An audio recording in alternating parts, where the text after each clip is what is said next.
Chris Pine has honestly never been better, in my opinion. I think his voice work is on another level and it's just completely brilliant.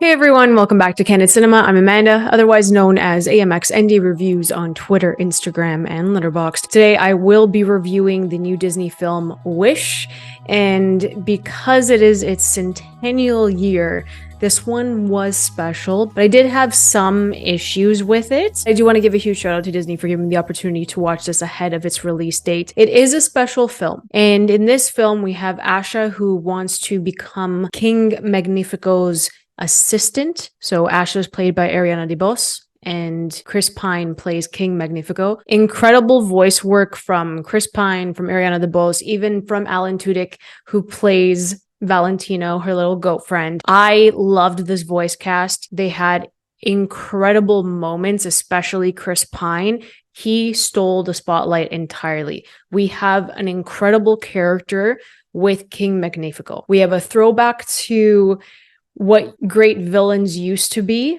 and that just made me really, really happy because he literally stole the spotlight and he is the most memorable thing about this film. So conceptually, what they do with Wish is that because of the 2D, 3D animation, you feel like you're walking into a storybook. It's story time, and you're kind of retelling an origin story that we didn't know had been developed in Disney lore. And I can't give much away here, but when you do watch Wish, this concept, especially with Asha's character, makes sense and it doesn't, because Asha's character is one-dimensional in this film. The only thing that we know about Asha is that she wants to help people and that she just feeds off of other people's happiness and she just wants to help. She's a genuine good person who sees an opportunity to share her knowledge with people, and that's who she is. She wants to unify people. She wants to bring people together, and she's the tour guide on Rosas. And I just really enjoyed Ariana DeBose's voice work.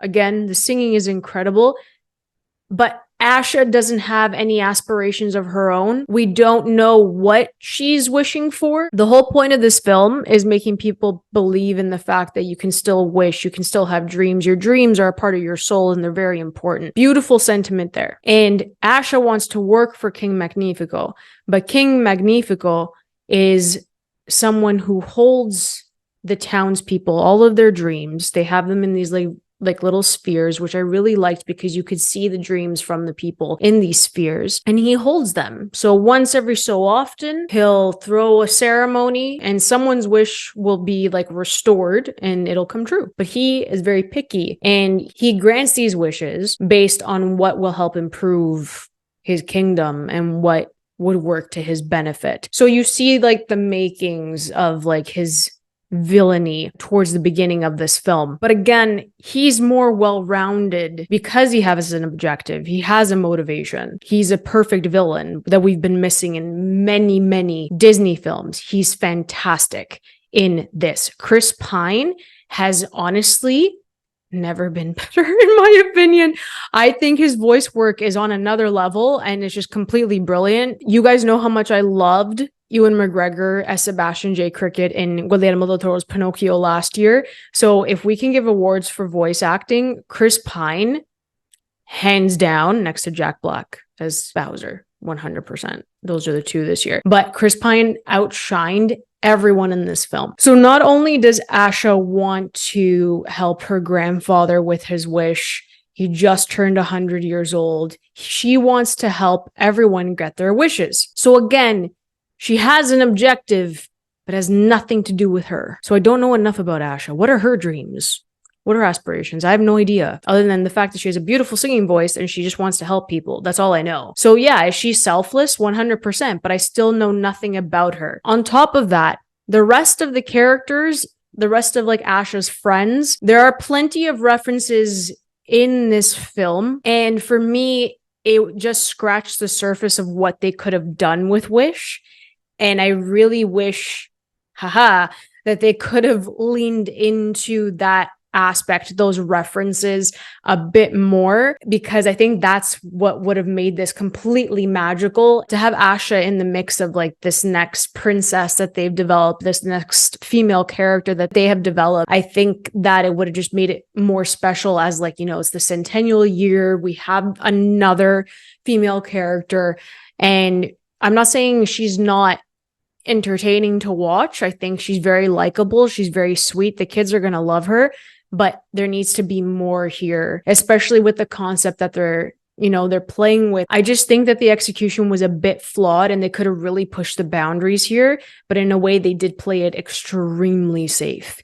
And I think that they could have just kind of pushed it a bit more and made something really special and unique to the Disney brand, and they just didn't go there. Asha's friends as well, as I had mentioned, I don't know if it was the dialogue that was weak or it was like editing. I have no idea what it was, but it just felt very bland and empty. And even the characters, her friends, were very one-dimensional, and the characterizations, like the character traits, are being pulled from other characters throughout Disney history, which doesn't give them much room to work with. There's no growth, there's no development there. It's just standard characters that we've seen, like sidekicks and throwaways. Like, it's just stuff that we've seen. So it doesn't feel original, even though they're pulling from other characters and they developed a new character just for this film. It doesn't feel that way. And then I have to mention the songs. There are many songs in here. I think two of them really stood out to me. Chris Pine has one and Ariana DeBose has one that's sung twice. So it's obviously like it's the song from the movie. And I thought those were really well done, but at the same time, they're forgettable. And I don't want to say that they're forgettable, but it's really hard to make an original Disney film and not have songs that stick out for audiences. I think that's what was really missing here for me personally. I don't think that any of the music, like the soundtrack from here, it's just, it didn't stick.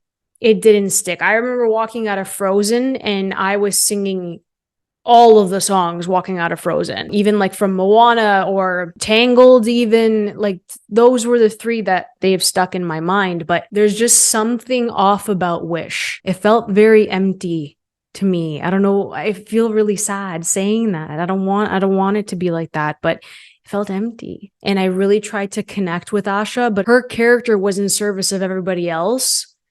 And I guess with what happens at the end with her character, it makes sense that she's in service of everybody else, but it wasn't enough to carry just an hour and 30 minutes. Like, it felt longer than an hour and 30 minutes, which shouldn't happen either. But we do have some adorable sidekicks. We have Valentino, as I said, who is a little goat who gets the chance to go on a nice little adventure, and his one-liners were perfect. And then we have the star that Asha wishes upon to help her on this journey with King Magnifico is the most adorable thing ever. It's all about the reactions from this little star and what the star is capable of. I thought that was really cute. There's no knocking that the animation is gorgeous. The musical numbers, the way that they were executed, beautiful. Visually, it's stunning. The 2D, 3D, that is a perfect blend. And I really like that just because it feels like story time and that these characters are coming to life out of the storybook. And I really liked that, but it's just missing something. I can't put my finger on it. The only thing that I will honestly remember from Wish is King Magnifico. Like, he's the only one that I'm going to say that was the standout here. And if you are a massive Chris Pine fan, I think that you're going to really enjoy this. And if you are an Ariana DeBose fan, like, the soundtrack is good. Don't get me wrong. She's amazing. They could have pushed this boundary, but I was very underwhelmed watching Wish, unfortunately. So I do give Wish a 2 out of 5, a 2.5 out of 5. I know it's low, but that's how I'm feeling. It doesn't have the Disney magic, unfortunately, for me. And I really wish that it did. So please let me know in the comments below what your top 3 Disney films are. I think I can safely say that it is Beauty and the Beast for me, The Aristocats, and The Little Mermaid. Those are the 3 for me that I have listened to the songs on loop, that I have also performed Beauty and the Beast because I was a musical theater kid, so that was a lot of fun. But those are my top 3. Let me know in the comments below what your top 3 Disney films are. And if you guys enjoyed this video, please like and subscribe. You can always follow me over at AMX NDA Reviews on Twitter, Instagram, and Letterboxd. And if you guys want to help me grow this wonderful channel, you can find out ways to do that in the bio below. I'll catch you guys next time. Keep watching movies.